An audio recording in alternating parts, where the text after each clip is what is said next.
সকলকে আমাদের online education channel অধ্যার্থী এসআইতে স্বাগতম।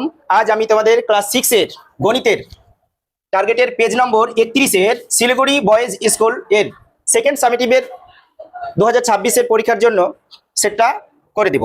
তো চলো এই সেটে প্রথম একের দাগ অঙ্কটি কি আছে পড়ি।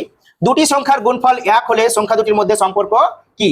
তো দেখো তো, দুটি সংখ্যার গুণফল 1 হয় এমন কোন দুটি সংখ্যা, একটা লিনো আমি 1/2 আর একটা সংখ্যা লিনো 2। এই দুটো সংখ্যাকে যদি আমরা গুণ করি তাহলে গুণফল কত আসবে বিট্টু? 1। এরকম সংখ্যা আরো কিছু দেখা যাক, 1/7 গুণিত 7, এই দুটো সংখ্যাকে গুণ করলে কত আসবে? 1 আসবে। তাহলে এই সংখ্যাগুলোকে একটা 1/2 আর 2 আর একটা কি লিখেছি আমি 1/7 আর 7, এই দুটো সংখ্যাকে পরস্পরের কি বলে বলতো? অনন্যক। পরস্পরের অনন্যক বলে। তাহলে এই প্রশ্নের উত্তর কি হবে বলতো? অনন্যক। দুটি সংখ্যার গুণফল 1 হলে সংখ্যা দুটিকে পরস্পরের অনন্য বলে। এভাবে পূর্ণ বাক্যে লিখবা। দেখো কি লিখতে বলেছে, ভালো করে অঙ্ক পড়ো তাহলে বুঝতে পারবা। নিচের প্রশ্নগুলির নির্দেশ মতো উত্তর দাও। এক কথা লিখলেও পারবা, কোনো সমস্যা না, পূর্ণ বাক্যে লেখাটাই বেশি ভালো। তাহলে কি লিখবো আমরা? দুটি সংখ্যার গুণফল গুণফল 1 হলে সংখ্যা দুটিকে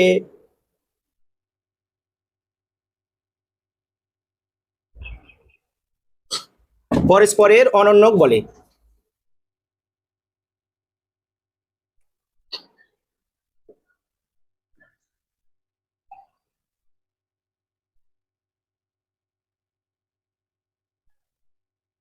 এবার দুয়েরটা দেখি কি আছে। দেখো 3/4 এর মধ্যে 1/16 কতবার আছে লেখো। তো এখানে যদি ভগ্নাংশ না থাকতো তাহলে তোমরা সহজেই বুঝতে পারতাম। তো দেখো যদি এখানে আমি লিখি 8 এর মধ্যে 2 কতবার আছে, তাহলে কি উত্তর দিতে বলো তো? 4 বার। কিভাবে পেতা তোমরা সেটা? 8 কে 2 দ্বারা ভাগ করে পেতাম, তাই না? 8 কে 2 দ্বারা ভাগ করে পেতাম। অর্থাৎ এখান থেকে তুমি স্পষ্ট বুঝতে পেরেছো তোমাকে এই সংখ্যাটাকে এই সংখ্যা দিয়ে কি করতে হবে? ভাগ করতে হবে। বুঝতে পেরেছো? তো চলো, এটা তো আমাদের দরকার না, এটা তো আমি তোমাকে কেন বললাম, এটা বোঝানোর জন্য, যাতে কিভাবে ভাগ কেন করতে হচ্ছে সেটা বুঝতে পারো। তাহলে কি লিখবা? যে 3/4 এর মধ্যে 1/16 আছে। এবার সমান চিহ্ন দিবা, তারপর কি করতে হবে? 3/4 ভাজিত 1/16, লাস্টে কি লিখতে হবে? বার।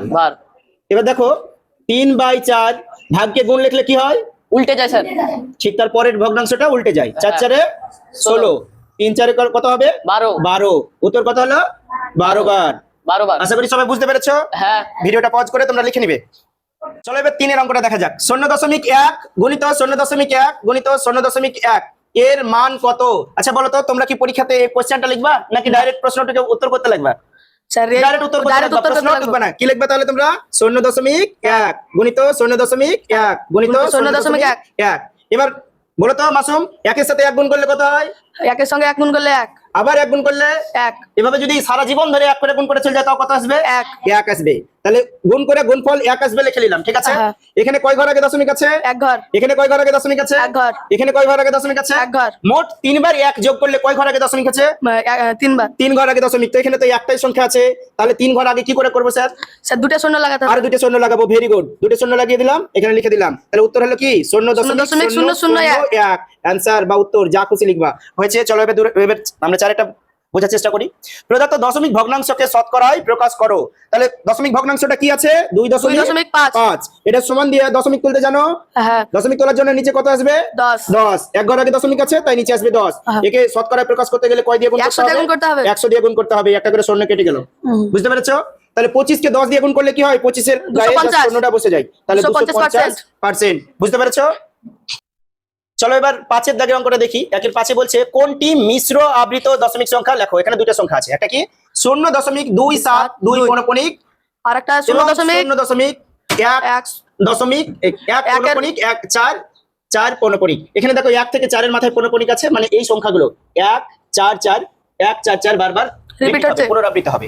তো তোমরা কি কেউ মিশ্র আবৃত দশমিক সংখ্যা কাকে বলে বলতে পারবে? স্যার সংখ্যাটা পারবো না, কিন্তু স্যার উদাহরণ দিতে পারবো, মানে বুঝিয়ে দিতে পারবো। তো বলো। স্যার দেখেন, তো ওখানে দশমিক বিন্দুর পরে দুটো অঙ্কর দুটো অঙ্কের পরে পৌনঃপুনিক সংখ্যা শুরু হয়েছে। আর হয়েছে। দ্বিতীয় সংখ্যাটা দেখেন দশমিক বিন্দুর পরেই পৌনঃপুনিক সংখ্যা শুরু হয়েছে। শুরু হয়েছে। তাহলে এর মধ্যে কোনটা কোনটা মিশ্র আর কোনটা শুদ্ধ? স্যার এটা মিশ্র আবৃত সংখ্যা হচ্ছে প্রথম কার্ডটা, আর দ্বিতীয়টা আর দ্বিতীয়টা হচ্ছে স্যার মিশ্র আবৃত সংখ্যা শুদ্ধ। তাহলে পারে এখন আমরা কিভাবে উত্তর লিখবো? লিখবো যে উত্তরটা কিভাবে লিখবো, যে 0.272 এর পৌনঃপুনিক 0.1 এর পৌনঃপুনিক 4 4 এর পৌনঃপুনিক 0.144 পৌনঃপুনিক। এটার মানে বারবার এগুলো আছে। এদের হ্যাঁ মধ্যে স্যার, এদের মধ্যে মধ্যে মিশ্র আবৃত দশমিক সংখ্যাটি হলো মিশ্র আবৃত আবৃত সংখ্যাটি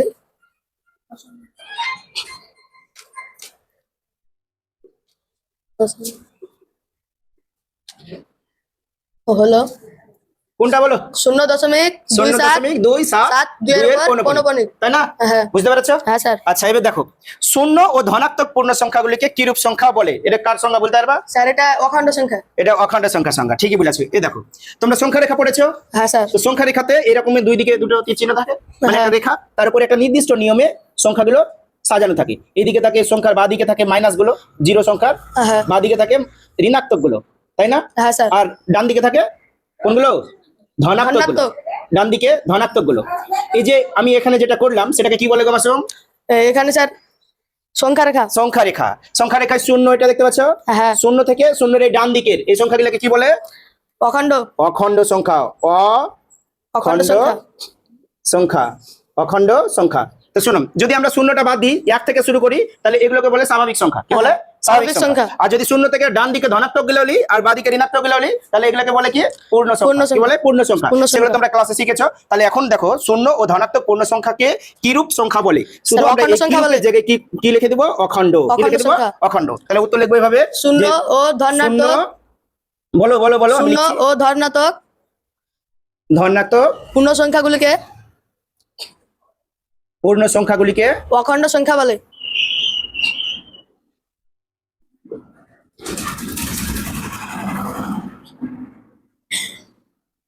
অখণ্ড সংখ্যা বলে। বুঝতে পেরেছো সেটি? চলো এবার আমরা 7 দাগের অঙ্কটা দেখি। 1-7 বলছে নিয়ন্ত্রিত সংখ্যার যোগের সংযোগ নিয়ম মেনে চলে কি? তো নিয়ন্ত্রিত সংখ্যা কাকে বলে তোমরা কেউ বলতে পারবে? পারবে না কেউ বলতে? না স্যার।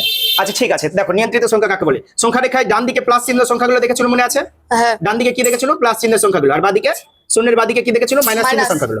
যখন কোন সংখ্যার আগে এরকম প্লাস অথবা মাইনাস থাকে, অর্থাৎ তাকে নিয়ন্ত্রিত করে দেওয়া থাকে যে সে শূন্যের ডান দিকে আছে না বাদিকে আছে, সেই সংখ্যাগুলোকে নিয়ন্ত্রিত সংখ্যা বলে। কি সংখ্যা বলে? নিয়ন্ত্রিত সংখ্যা। এখন সংযোগ নিয়ম কাকে বলে? সংযোগ নিয়ম কাকে বলে সেটা দেখো। ধরা যাক তিনটা সংখ্যা, একটা এ, একটা বি আর একটা সি। এই তিনটা সংখ্যার মধ্যে প্রথমে এ আর বি এর যোগ করে নেওয়ার পরে যদি সি এর যোগ করি, যদি তারপরে আবার বি আর সি এর যোগ করে নিয়ে এর সঙ্গে যোগ করে দিয়ে দুটো সমান আসে, তাহলে আমরা বলবো কি? সংযোগ নিয়ম প্রযোজ্য যোগের ক্ষেত্রে। এখানে যোগ করছি তাই। বুঝতে পেরেছো? হ্যাঁ স্যার। আচ্ছা ধরা যাক আমি তিনটা সংখ্যা নিয়ে নিলাম। একটা কি নিলাম? +2 হলো, আরেকটা কি নিলাম?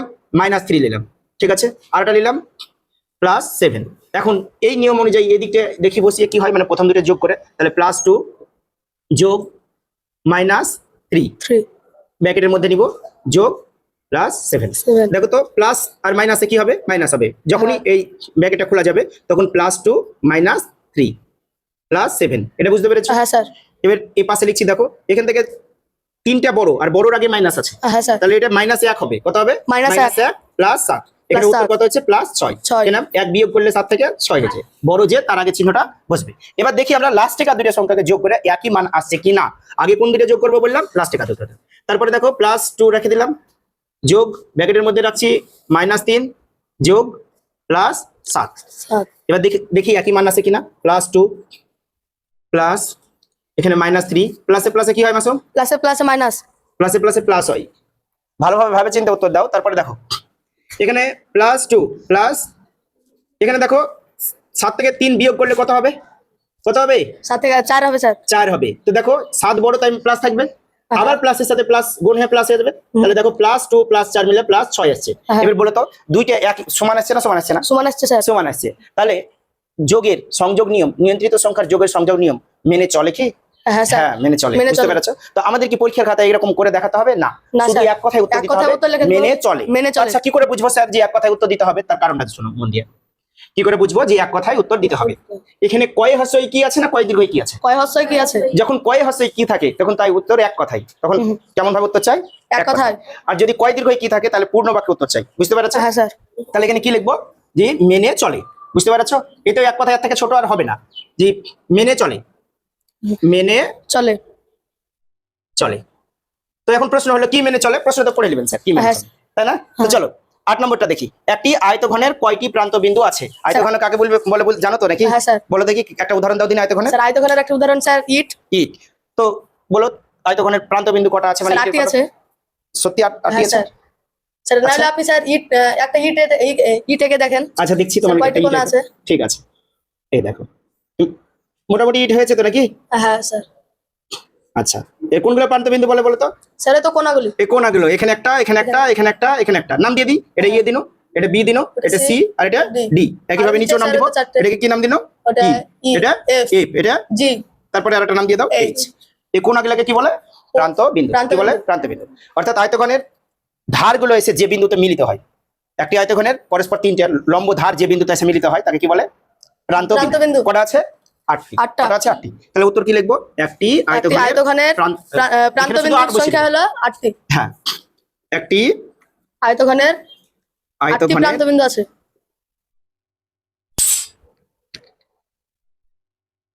8টি প্রান্ত প্রান্ত বিন্দু বিন্দু আছে। আছে।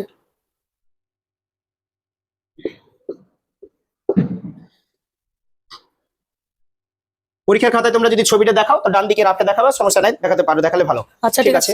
ঠিক আছে। চলো এবার 9 দাগের অঙ্কটা দেখি। 9 দাগে বলছে খেলার ফুটবলে কয়টি তল দ্বারা সীমাবদ্ধ? পারবে তোমরা এটা? হ্যাঁ হ্যাঁ স্যার দাঁড়াও, পারবো। দাঁড়াও, দাঁড়াও। একজন বলো, এতজন বললে বোঝা যাবে? জুবাইদ বলো। স্যার একটি তল দ্বারা বৃষ্টি বাহ, সীমাবদ্ধ। ভেরি গুড, ভেরি গুড, খুব ভালো হয়েছে। খেলার ফুটবল একটি তল দ্বারা সীমাবদ্ধ। কয়টি তল দ্বারা? তাহলে এখানে লিখবো একটি, তাই না? হ্যাঁ তুমি কি বলতে পারবা ওই তলটা কেমন তল? স্যার বক্রতল। বক্রতল। তো বক্রতল কাকে বলে বলো দেখি, পারবা? স্যার সংজ্ঞা পারবো না কিন্তু উদাহরণ বুঝাতে পারবো। সংজ্ঞা বলতে পারবে না? উদাহরণ স্যার। বোঝাতে পারবা তো? বলো হ্যাঁ। দেখি, বুঝাও। কারণ স্যার এই বক্রতলের উপর স্যার হাত বুলালে হাতটা ঘুরে যায় বারবার। হাতটা বারবার ঘুরে ঘুরে যায়, তাই না? হ্যাঁ স্যার। স্যার আপনি না তো দেখেন একটা বোতলের গায়ে হাত বুলিয়ে এই বোতলটা গায়ে হাত বুলিয়ে দেখি, হ্যাঁ। দেখো এই বোতলটা গায়ে হাত ঘুরালে কি হচ্ছে? বোতল হাত ঘুরালে হাতটা সোজা যাচ্ছে না ঘুরে যাচ্ছে? ঘুরে যাচ্ছে স্যার। তো এইগুলোকে কি বলে গো? বক্রতল। আর যদি বোতলের এই তলাটায় হাত ঘুরায়, হাতটা কি ঘুরছে? না স্যার সোজা যাচ্ছে। ঘুরছে না, তাহলে সোজা যাচ্ছে, তাহলে এটা কি বলবো? সরল রেখা। বাহ, ভেরি গুড। তাহলে উত্তরটা লেখা যাক এখন। দেখো খেলার ফুটবল ফুটবল একটি, এখনই 5 কে পড়িয়ে এলাম তো বাংলায় লিখেছি, তল দ্বারা সীমাবদ্ধ। সীমাবদ্ধ। বুঝতে পেরেছো? হ্যাঁ আচ্ছা এবার দেখো 10 একাধিক সরল রেখা একটি বিন্দু দিয়ে ছেদ করলে ওই সরল রেখাগুলিকে কি বলা হয়? কে কে পারবা গো? পারবো। স্যার পারবো। হাত তোলা দিতে পারবা? পারবো স্যার। সবাই পারবা? হ্যাঁ সবাই পারবা? হ্যাঁ। তো বাস তুমি বলো কি বলে? স্যার সমবিন্দু।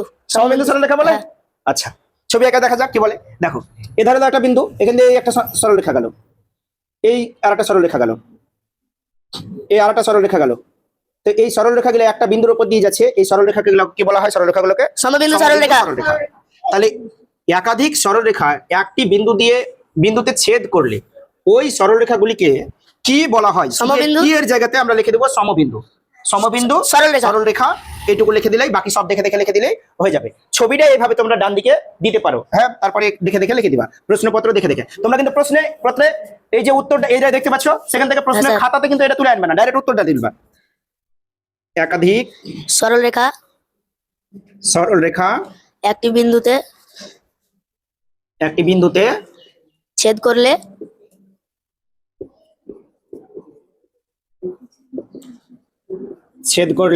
ওই সরল রেখাগুলিকে ওই সরল রেখাগুলিকে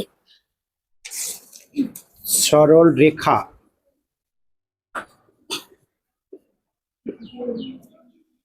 গুলিকে কি বলে গো? সমবিন্দু সরল রেখা।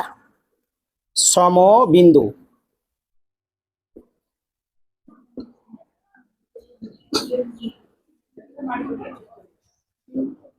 যদি এটা শূন্যস্থান পূরণ হতো তাহলে যেটা উত্তর তার তলে কি হতো? দাগ। দাগ হতো। বুঝতে পেরেছো? হ্যাঁ বাহ, পরে তো ডিয়ার স্টুডেন্ট, এতক্ষণ তোমাদের জিয়ারু স্যার অঙ্ক করালো, এবার আমি তোমাদের অঙ্ক করাবো, ঠিক আছে? তো আমি তোমাদের 2-এর দাগ থেকে অঙ্ক শুরু করছি। তো চলো দেখা যাক 2-এর দাগের অঙ্কগুলো করি, ঠিক আছে? তো 2-এর দাগের 1 নম্বর অঙ্কটা প্রথমত করি। তো 1 নম্বর অঙ্কটা বলছে মানের অধক্রমে সাজাও। সাব্বির, অধক্রমে মানে ব্যাপারটা কি বোঝায় জানো? এই বড় থেকে ছোট। বড় থেকে ছোট, ইয়েস। আর যদি বলতো ছোট থেকে বড় সাজাও, তাহলে এখানে কোন শব্দ ইউজ করতো? ঊর্ধ্বক্রম। ঊর্ধ্বক্রম, একেবারে সঠিক। তো এখানে অধক্রম বলেছি, অধক্রম মানে বড় থেকে ছোট সাজানো। তো এখানে কটা সংখ্যা দেওয়া হয়েছে বলো তো? 1টা, 2টো, 3টে। কটা সংখ্যা দেওয়া হয়েছে? 3টে। এবার এই 3টে সংখ্যার মধ্যে যেটা বড় কিনা সেটা প্রথমে লিখতে হবে, তারপর তার থেকে যেটা ছোট সেটা পরে লিখতে হবে, তারপর সব থেকে যেটা ছোট সেটা শেষে লিখতে হবে। তো দেখছি এই 3টে সংখ্যার মধ্যে দেখো যে প্রথমে যে সংখ্যাটা আছে এটা কিন্তু একটু ক্যালকুলেটিভ, অর্থাৎ এখানে একটু ক্যালকুলেশন করতে হবে, তাই না? তো চলো প্রথমত আমরা ক্যালকুলেশন করে নিই, দিয়া এই সংখ্যাটা কত হচ্ছে দেখে নিই, ঠিক আছে? তো সাব্বির বলো, এই সংখ্যাটা 0.6 আছে, এটা 0.6 থেকে গেল, ঠিক আছে? এখানে কোনো ক্যালকুলেটিভ নাই। এটা 0.7, এটা 0.7 থেকে গেল। কিন্তু সাব্বির বলো তো, এই 6 আর 7 গুণ করলে কত হবে? 42। কিন্তু এটা কি 42 হবে? এটা তো 6 আর 7 ছিল না, এটা ছিল 0.6 আর এটা ছিল 0.7। তাহলে কি হবে সাব্বির? এগুলো যেহেতু আমাদের দশমিকের গুণ ছিল, তাহলে এবার আমাদের দশমিক বসাতে হবে, তাই না? তো সাব্বির, এখানে দশমিক কয় ঘর আগে ছিল? 1 ঘর। আর এখানে কয় ঘর আগে আছে? 1 ঘর। তাহলে 1 ঘর 1 ঘর দুবারে কত ঘর হলো? 2 ঘর। তাহলে ক ঘর আগে দশমিক বসবে? 2 ঘর। তাহলে এখানে 1 ঘর, এই 1 ঘর, 2 ঘর পেয়েছি, 0.0। বুঝতে পেরেছো? অর্থাৎ 0.6 এর সঙ্গে 0.7 গুণ করলে 0.42 হয়, এটা বুঝতে পেরেছো? এবার দেখো, এবার আমরা পেলাম একটা সংখ্যা 0.42, একটা 0.6 আর একটা 0.7। এবার তোমাদের আমি পড়িয়েছিলাম যে দশমিকের পর যে অঙ্কটা থাকে সেটাকে দশমাংশ বলে, দশমিকের পর 2 নম্বর অঙ্কটাকে শতমাংশ বলে, 3 নম্বরটাকে সহস্রাংশ বলে, ঠিক আছে? এবং আমরা বলেছিলাম যে দশমাংশ, ঠিক আছে, যে দশমাংশ সংখ্যাটা অবশ্যই বড় হবে কার থেকে বলো? শতাংশ। শতমাংশ থেকে, তাই না? শতাংশ। বা শতাংশ থেকে আমরা বলতে পারি, তাই না? এবং শতাংশটা বড় হবে কার থেকে? সহস্রাংশ। সহস্রাংশ থেকে, তাই না? এটা জানো তো নাকি? এটা জানো? এবার বলো, এই যে এখানে প্রথমত আছে দেখছি, এটা এতে দেখছি এটা 0.42, তো এখানে আছে 4। এই 4 মানে কি বলো? এটা কত আছে? 10-এর মধ্যে 4, তাই না? এই 10-এর মধ্যে প্রথমে কত পাবে? 4। চার। এই 10-এর মধ্যে কত পাবে? 6। এই 10-এর মধ্যে কত পাবে? 7। তাহলে এই 3টার মধ্যে সবচেয়ে বড় কোনটা বলো তো? 7। 0.7। তাহলে মানের অধক্রমে সাজাও। তাহলে আমরা লিখবো এখানে যে মানের অধক্রমে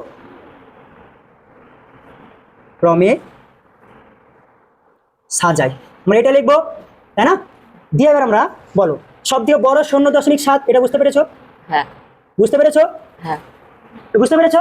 0.7-এর পর বড় কোনটা? 0.6। তাহলে এই 0.7 নিশ্চয়ই 0.6কে তীর মারবে, এটা বুঝতে পেরেছো? হ্যাঁ। তারপর ছোট কোনটা সাব্বির? 0.42। তাহলে এটা এবার এটাকে তীর মারবে। তো বলো মানের অধক্রমে সাজায়, এই জায়গাটা বুঝতে পারলে কিনা? তার কোনো ডাউট আছে? না। কোনো জায়গায় কোয়েশ্চেন আছে? না। ক্লিয়ার? ঠিক আছে। তাহলে এবার 2 নম্বরটা দেখো। 2 নম্বরটা বলছে মান নির্ণয় করো। এখানে বলছে 50 যোগ 50-এর 50%, তাই তো? তো সাব্বির দেখ, এই মান নির্ণয় করা এই অঙ্কটা খুবই সহজ, জাস্ট সাজা, ঠিক আছে? তো বল সাব্বির, এখানে 50 আছে, 50 থেকে গেল, এখানে যোগ আছে, যোগ লিখে দিলাম, আর এখানে 50, এর মানে কি সাব্বির? 100। এর মানে হচ্ছে গুণ চিহ্ন, এর মানে অফ ইংরেজিতে, তাই না? আর অফ মানে আমরা কিসের কাজ করি? গুণের কাজ করি। আর সাব্বির, এখানে যে পার্সেন্ট আছে, এই পার্সেন্ট তুললে নিচে 100 আসবে, এটা কিন্তু জানিস সাব্বির? হ্যাঁ। জানিস? এবার সাব্বির দেখ তো, আমরা এটুখান কাটাকাটি করতে পারি, হ্যাঁ। এটুখান কাটাকাটি করলে দেখ, এই শূন্য কাটতে পারি। হ্যাঁ। আর দেখ তো, এই 5 দিয়ে 10 দিয়ে কাটলে ওপরে 1 আর নিচে 2 থাকবে না? হ্যাঁ। নিচে 2 থাকবে।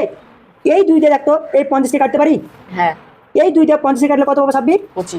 25। এটুখান বুঝতে পারলি সাব্বির? হ্যাঁ। 26 সহ সকল বুঝতে পারলে এটুখান? তাহলে এখানে কত থাকলো? এখানে থাকলো 50 প্লাস, আর এই 25 কে গুণ করলে কত হয়? 25। তাহলে সমান সমান উত্তর কত হলো এখানে? 75। বুঝতে পেরেছো? তাহলে লিখতে হবে অতএব 50 প্লাস 50-এর 50% সমান কত? আমরা সমান চিহ্ন দিয়ে দিবা যে সমান 75। এটাই হলো উত্তর। বুঝতে পেরেছো? হ্যাঁ। এটা মুখোমুখি কিভাবে করবে বলো তো? মুখোমুখি তোমরা এভাবে করতে পারো, যেখানে 50 আছে মানে 50 থাকবে, আর 50-এর 50%, 50% মানে অর্ধেক না, তাহলে 50-এর 50% মানে 50-এর অর্ধেক, 50-এর অর্ধেক কত? 25, তাহলে এই 25 আর 50 যোগ করলে কত হয়? তো মুখোমুখি অ্যান্সার করতে পারলে। এখানে কারো কোনো ডাউট আছে? না। ক্লিয়ার? ওকে, তো চলো এবার আমরা 2-এর দাগে 3 আর 4-এর অঙ্কগুলো করি। তো 3-এর অঙ্কটা বলছে নিচের আবৃত দশমিক সংখ্যাকে, অর্থাৎ এই যে সংখ্যাটা আছে না, এই সংখ্যাটাকে সামান্য ভগ্নাংশে প্রকাশ করো। অর্থাৎ সামান্য ভগ্নাংশ মানে p/q আকারে প্রকাশ করতে হবে, যেখানে q নট ইকুয়াল 0 হবে। বুঝতে পেরেছো? তো চলো তাহলে এই সংখ্যাটাকে আমরা p/q আকারে প্রকাশ করি, যেখানে q নট ইকুয়াল 0 থাকবে। তো ক্লাসে আমি ডিটেলসে বুঝিয়েছি, ক্লাসে তোমরা করেছিলে, এখন টার্গেটের কোশ্চেনটা এসেছে, তো আমরা আরো একবার দেখি। তো দেখো এখানে যে সংখ্যাটা আছে, আমি বলেছিলাম যে ওই সংখ্যাটা যা আছে তাই লিখে নিতে হবে প্রথমত, ঠিক আছে? তো তোমরা পরীক্ষার খাতায় এইভাবে শুরু করবো অঙ্কটা, যে সংখ্যাটিকে সামান্য ভগ্নাংশে প্রকাশ করবে, ঠিক আছে? কিভাবে শুরু করবা, যে 0.081, এর মাথায় একটা পূর্ণপূর্ণ চিহ্ন আছে, এর মাথায় পূর্ণপূর্ণ চিহ্ন আছে, হ্যাঁ লিখবা। কি লিখবা? যে সংখ্যাটিকে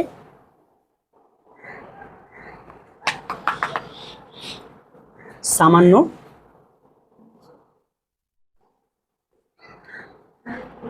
ভগ্নাংশে প্রকাশ করি। তোমরা পরীক্ষার খাতায় এগুলো লিখবা না, হ্যাঁ আমি তোমাদের বোঝানোর জন্য এগুলো লিখলাম, ঠিক আছে? তো সুইটি এবার দেখ, এই যে সংখ্যাটা আছে তোর 0.081, আর 8-এর মাথায় আছে পূর্ণপূর্ণ চিহ্ন, 1-এর মাথায় আছে পূর্ণপূর্ণ চিহ্ন। তো এবার আমি বলেছিলাম যেখানে যে নাম্বারটা আছে পুরো নাম্বারটা লিখে নিতে হবে। তো পুরো নাম্বারটা লিখলে দেখ 81 পাবো, তাই না? যে আমরা বলছি। তারপর বলেছিলাম যে এটা নিচে একটা দাগ দাও, দাগ দিতে বলেছিলাম। এবার এখানে দেখো তো এই যে ফোঁটাগুলো কটা সংখ্যার উপর, কটা অঙ্কের উপর আছে? দুটো অঙ্কের উপর আছে, তাই না? তো যটা অঙ্কের উপর থাকবে তটা 9 হবে, তটা কি হবে? 9 হবে। বুঝতে পেরেছো? তারপর আমি বলেছিলাম যে এবার এই যে এখানে দশমিক আছে কিনা, এই দশমিক আর এই যে প্রথম যে পূর্ণপূর্ণ ফোঁটা আছে কিনা, সেই অঙ্কটার মাঝে কটা অঙ্ক আছে? একটা। শূন্য হলেও কিন্তু আমরা কাউন্ট করবো, ঠিক আছে? তো কটা অঙ্ক আছে? কারণ শূন্য তো একটা অঙ্ক, তাই না? তাহলে শূন্য যেহেতু একটা অঙ্ক, তাই এখানে আমাদের একটা শূন্য বসবে। এখান থেকে এই জায়গাটুকু বুঝতে পেরেছো? কারো কোনো সমস্যা আছে? এবার দেখো তো এটা 9 দিয়ে কাটবে না, আবার এটা 9 দিয়ে কাটবে না। তো 9 দিয়ে যদি এটা কাটে, দেখো তো 9 9 81 হবে কিনা? আর এটা যদি 9 দিয়ে কাটি, আচ্ছা 9 81, দেখো 9 দিয়ে কাটলে এখানে 1 পাবো, সেটি 9 দিয়ে কাটলে 1 পাবো, আর এখানে শূন্য চলে আসবে, তাই না? মানে নিচে কত হলো? 110। সুইটি আর কাটবে না, দেখ আর কাটছে না। তাহলে আমাদের উত্তর কত হলো? 9/110, ঠিক আছে? তাহলে আমরা অতএব দিয়ে লিখে দিব যে এই সংখ্যাটি সামান্য ভগ্নাংশ হলো 9/10, অতএব হ্যাঁ সরি 9/110, 9/110 আমরা লিখে দেবো যে অতএব 0.081 এর সামান্য ভগ্নাংশ হলো সমান সমান 9/110। বুঝতে পেরেছো? হ্যাঁ। এখানে কারো কোনো সমস্যা আছে? না। কোনো জায়গাতে কারো সমস্যা আছে? না। বুঝতে পেরেছো তো? হ্যাঁ। ঠিক আছে, তাহলে এবার আমরা 4-এর অঙ্কটা করি। হ্যাঁ। 4-এর অঙ্ক বলছে এক অঙ্কের বৃহত্তম সংখ্যা, এক অঙ্কের কোন সংখ্যা? বৃহত্তম সংখ্যা। এবং 3 অঙ্কের বৃহত্তম সংখ্যা, এদের কি করতে হবে? একবার গসাগু করতে হবে, একবার লসাগু করতে হবে। এটা জিয়া বলবে, জিয়া বলো। তো প্রথমে আমরা সমাধান করছি, তো তোমরা খাতা এখানে সমাধান লিখে নেবা, ঠিক আছে? বা দুটো সমান চিহ্ন দিয়েও দিতে পারো, দিয়ে শুরু করবা, ঠিক আছে? তো জিয়া বলো এক অঙ্কের বৃহত্তম সংখ্যা কত? 9। এক অঙ্কের বৃহত্তম সংখ্যা হলো 9, তাই না জিয়া? আর সুইটি তুই বল 3 অঙ্কের বৃহত্তম সংখ্যা কত? 999। 3 অঙ্কের বৃহত্তম সংখ্যা 999। বৃহত্তম সংখ্যা হলো 999। এবার সুইটি বলতো এই যে দুটি নাম্বার দিয়ে দিয়েছে, এই দুটো নাম্বারের আমরা একবার গসাগু এবং লসাগু করতে পারবো না? তো প্রথমত আমরা গসাগু নির্ণয় করি। তো আমরা কিভাবে লিখবো সুইটি? প্রথমটা আমরা এইভাবে লিখবো যে এক অঙ্কের বৃহত্তম সংখ্যা অর্থাৎ 9 এবং 3 অঙ্কের বৃহত্তম সংখ্যা অর্থাৎ 999 গসাগু করি। প্রথমে আগে অঙ্কটা কমপ্লিট করি। তো চল প্রথম এটুকু লিখি, যে তো লিখে দিবি যে প্রথমত আমরা, বা আমি লিখবি, হ্যাঁ যদি তুই করে লিখবি। তো প্রথমত আমি এক অঙ্কের বৃহত্তম সংখ্যা অর্থাৎ কত হবে বলো? 9, তাই তো? অর্থাৎ 9 এবং 3 অঙ্কের বৃহত্তম সংখ্যা বৃহত্তম সংখ্যা অর্থাৎ 999 999 সংখ্যাগুলি গসাগু নির্ণয় করে, তাই তো? হুম সংখ্যাগুলি গসাগু নির্ণয় করে। ঠিক আছে, এবার সুইটি খাতার উপরে তো আমরা একবার লিখে দিয়েছি যে এক অঙ্কের বৃহত্তম সংখ্যা 9 আর 3 অঙ্কের বৃহত্তম সংখ্যা 999, তাহলে লেখার দরকার নাই। ঠিক আছে, এবার আমরা জাস্ট তোর গসাগু করবো। তো গসাগু করার ক্ষেত্রে দেখ এক অঙ্কের বৃহত্তম সংখ্যা 9 আর 3 অঙ্কের বৃহত্তম সংখ্যা 999 সংখ্যা হলো 999। তো আমরা এটা কি করবো, তোর ভাগ প্রক্রিয়া তো আমরা গসাগু করতে পারি, আবার তোর মৌলিক উৎপাদক নির্ণয় করে গসাগু করতে পারি। তো সব থেকে সহজ উপায় হচ্ছে ভাগ পদ্ধতি করা, তাই আমরা এখানে ভাগ পদ্ধতি অ্যাপ্লাই করবো। ঠিক আছে, তো চল তাহলে আমরা দেখছি এখানে ক্ষুদ্রতম সংখ্যা কত আছে, 9 9, আর বৃহত্তম সংখ্যা কত আছে 999, তাই না? হ্যাঁ। তো দেখো তো এটা যদি ভাগ করি তাহলে দেখো তো, যদি ভাগ করি যে 9 111 999 হয় কিনা, হ্যাঁ ভাগ চলে গেছে, হ্যাঁ ভাগ শেষ, ক্রস চলে এসেছে, মানে 0 চলে এসেছে, তার মানে আমাদের গসাগু কত হবে 9, গসাগু কত হবে 9 9। বুঝতে পেরেছো? তাহলে এবার অতএব দিয়ে লিখে দিবা এখানে, এটা বুঝতে পেরেছো? হ্যাঁ। তাহলে এখানে অতএব দিয়ে লিখে দিবা যে এক অঙ্কের বৃহত্তম ও 3 অঙ্কের বৃহত্তম সংখ্যার গসাগু কত 9। না। এটুকু বুঝতে পেরেছো? তাহলে এবার লিখে দেবো আমরা যে অতএব এক অঙ্কের বৃহত্তম সংখ্যা ও 3 অঙ্কের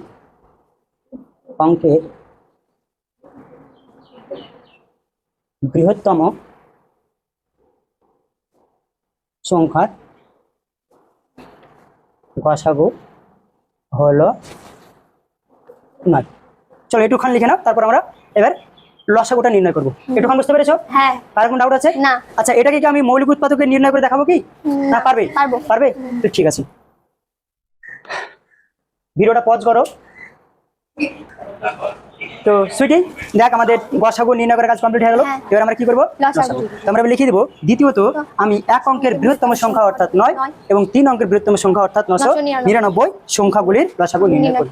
তো আমাদের এটা মৌলিক উৎপাদক নির্ণয় করে করতে হবে। তো আমরা একটা একটা করে মৌলিক উৎপাদক নির্ণয় করে করতে পারি, আবার দুটোকে একসঙ্গে নিয়েও করতে পারি। তো তোরা যেহেতু 3 অঙ্কের লসাগু করেছিস তাই আমি এখানে একসাথে করে দিচ্ছি। ঠিক আছে, তাহলে লসাগু করতে গেলে কি করতে হবে, তো এখানে 9 লিখে নিলাম। আচ্ছা, 9টা আমার একটু সুন্দর করে লিখি, এই হলো একটা 9 আর এখানে 999। বুঝতে পারলি সেটি? এবার এটাকে আমরা ভাঙবো, এটাকে আমাদের ভাঙতে হবে মৌলিক সংখ্যা দিয়ে। মৌলিক সংখ্যা কাকে বলে ডিটেলসে আমি তোদের বারবার বলেছি, মৌলিক সংখ্যা কি জিনিস, যৌগিক সংখ্যা কি জিনিস, তাই না? এগুলো মৌলিক সংখ্যা দিয়ে ভাঙতে হবে। তো এটাকে 2 দিয়ে কি ভাঙবে? 2 আমাদের মৌলিক সংখ্যা 2 দিয়ে ভাঙছে না, তাহলে আমরা 3 দিয়ে শুরু করবো। এটা যাই দিয়ে ভাঙলে কেন, যে জানো তো ওটা মৌলিক সংখ্যা থেকে তাহলেই হলো। ঠিক আছে, কিন্তু সবসময় যদি ছোট থেকে করিস তাহলে এটা ভালো হয়। তো এটা 2 দিয়ে ভাঙছে না, তাহলে 3 দিয়ে ভাঙবো। 3 দিয়ে ভাঙলে দেখ 3 3 9, আর এটা যদি ভাঙি তাহলে তোর হবে 333 হবে। বুঝতে পারলি এটা? হ্যাঁ তারপর আবার দেখ 3 দিয়ে ভাঙবে, তাই না? আবার 3 দিয়ে ভাঙছে, হ্যাঁ 3 দিয়ে যদি আবার ভাঙিস তাহলে দেখ 3 1 3, আর এখানে 111 হবে। বুঝতে পারলি? হ্যাঁ। এবার দেখ সুইটি যে তো আর কিনা লসাগু করে কোনো লাভ হবে না। বুঝতে পারলি? লসাগু করে কিন্তু আর তোর কোনো কাজ হবে না। কেন কাজ হবে না? কারণ এখানে দেখ তোর এক মৌলিকও নয়, যৌগিকও নয়, আর এখানে 111, এই একটাকে তোর অ্যাকচুয়াল তোর যদি ভাঙবে কিনা তোর ভাঙার কোনো লাভ নাই। আমি বলেছিলাম যে লসাগুতে অন্তত যদি 2টা সংখ্যা ভাঙে তবে লসাগুতে লাভ আছে, আর লাভ নাই। তো চল এটাকে আরো এক ধাপ নিয়ে নিই। এটা যদি আরো এক ধাপ নিয়ে নিই তাহলে দেখ 111 দিয়ে যদি আমরা দিই তাহলে এখানে 1 তো একই থেকে গেল, তাই না সেটি? আর এখানে 111 কত হয়ে গেল? 1 হয়ে গেল, তাই না? এবার আমাদের কি করতে হবে, আমাদের এই যে মৌলিক উৎপাদক যেগুলো বেরোলো সেগুলো আমাদের কি করতে হবে, গুণ করতে হবে। বুঝতে পারলি সুইটি? তো দেখ এবার দেখ এই আকারে এক না লিলোগুণ ব্যাপার নাই, না লিলোগুণ ব্যাপার নাই, তাই না? গুণ করলে একই হবে। তো চল এটা আমরা গুণ করি। তাহলে এটা যদি আমরা গুণ করি তাহলে দেখ 3 গুণিত 3 আর গুণিত 111, এটা বুঝতে পারলি? 3 3 9, আর 9 দিয়ে যদি 111 গুণ করিস তাহলে কত হবে? 999। বুঝতে পারলি? এবার সুইটি আমাদের কি লিখতে হবে, এবার আমাদের লিখতে হবে যে অতএব এক অঙ্কের বৃহত্তম সংখ্যা অর্থাৎ 9 এবং 3 অঙ্কের বৃহত্তম সংখ্যা অর্থাৎ 999 এর লসাগু হলো 999। তো চলো অতএব দিয়ে লিখে দেবে। তো তোরা সবসময় খাতার নিচে লেখার চেষ্টা করবি, ঠিক আছে? মানে পর পর আসার চেষ্টা করবি, রাতটা করলে এই সাইডে করবি, কিন্তু আমার বোর্ডের লিমিট জায়গা তো, তাই আমি এটা এই সাইডে করছি যেটা যেটা ফাঁকা আছে। বুঝতে পারলি? তো চল আমি সাইডে লিখে দিচ্ছি অতএব এক অঙ্কের বৃহত্তম সংখ্যা ও 3 অঙ্কের বৃহত্তম সংখ্যার লসাগু সমান 999। আর কোনো ডাউট আছে? না বুঝতে কোনো সমস্যা আছে? না ঠিক আছে।